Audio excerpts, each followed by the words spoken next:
The dramatic re-escalation and now the tentative cooling of tension between the United States and China, two economic titans now tiptoeing towards a trade resolution in an unlikely setting of London, is, well, I suppose anything that restores order, anything that suggests a realignment is a positive.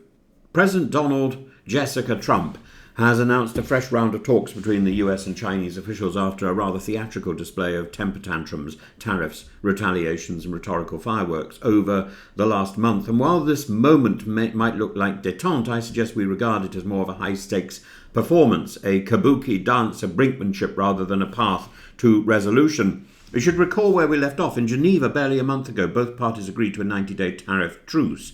US tariffs, initially as high as 145%, were temporarily dialed down to 30%. China reciprocated, softening its response to 10%. It was a tactical de-escalation, not a peace treaty. The goal? Create a narrow window for negotiation while avoiding full-blown economic mutual self-destruction. But almost immediately, there was backsliding. Trump accused Beijing of violating terms, particularly in relation to rare earth exports. Beijing responded in kind, accusing the US of provocation, pointing not just to tariffs, but to America's decision to revoke Chinese student visas and meddle, as they see it, in Taiwan and fentanyl trafficking accusations. So when Trump picks up the phone to President Xi, the first direct call between the two since the tariff war began, it's less an olive branch and more a call to arms, or perhaps an accounting.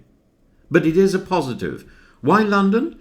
Because there's a touch of symbolism in the choice, a city historically caught between East and West, imperial legacy and financial future, now hosts a meeting that could offer an opportunity for global trade. It could alter the way things work, and that's a positive. From the US side, the cast includes the Treasury Secretary Scott Bessent, the Commerce Secretary Howard Lutnick, and the Trade Representative Jamieson Greer, names unfamiliar to the average person, but each tasked with one simple goal, to bring back a win for Trump. And goodness knows he needs a win. He's done nothing in the first 100+ days since he gained office. He's just made a lot of noise. In fact, every day you open the newspaper and there's another Trump headline, just noise, the flatulence of power. From the Chinese side, as of now, a diplomatic mystery. Their absence from the public roster suggests either strategic opacity or disarray. The economic background is jittery. Wall Street soared on the news of resumed talks, with the S&P and Nasdaq closing up over 1%. But this is stock market optimism, not policy realism. As Reen Khan rightly observes, the truce masks a far deeper structural imbalance, one that tariffs alone cannot quite resolve. So the addendum, we're told, includes 5 flashpoints. Tariffs, with a looming August deadline to reimpose them if no deal is reached. Rare earth minerals, China's leverage point, which it has begun restricting again. Taiwan, the diplomatic elephant in the room. Fentanyl and trafficking, where US accusations continue to grate. And economic structure. The US wants China to move away from state-dominated subsidies and export-led growth. Beijing sees this as an assault on its model of governance.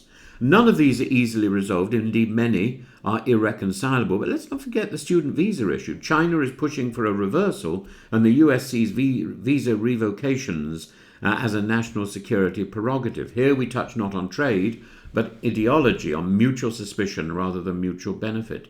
And President Trump claims the meeting should go very well, a classic piece of performative optimism. One might recall his earlier description of President Xi as very tough and extremely hard to make a deal with. In truth, this meeting is likely to generate more theatre than substance. What both leaders seek is not necessarily a solution, but time.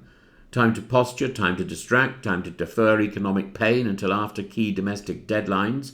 Trump, facing mounting pressure from businesses and from political rivals alike, needs a win somewhere. He needs to do something that's positive. Since he's become president, he was the person saying, oh, I can do this, oh, I can do that. He's done nothing. Meanwhile, President Xi is navigating nationalist expectations and economic strain at home. So will London change the course of US-China relations? It's unlikely, but at least they're talking. It may be that both sides will buy a moment of calm and a fresh set of headlines, but whatever, That is enough to steady markets, is it? Or to satisfy electorates? Well, that remains to be seen. The positive news is that they're talking. The positive news is that they're coming to London to do that talking. London needs to polish itself up, put on a shine and host these two countries.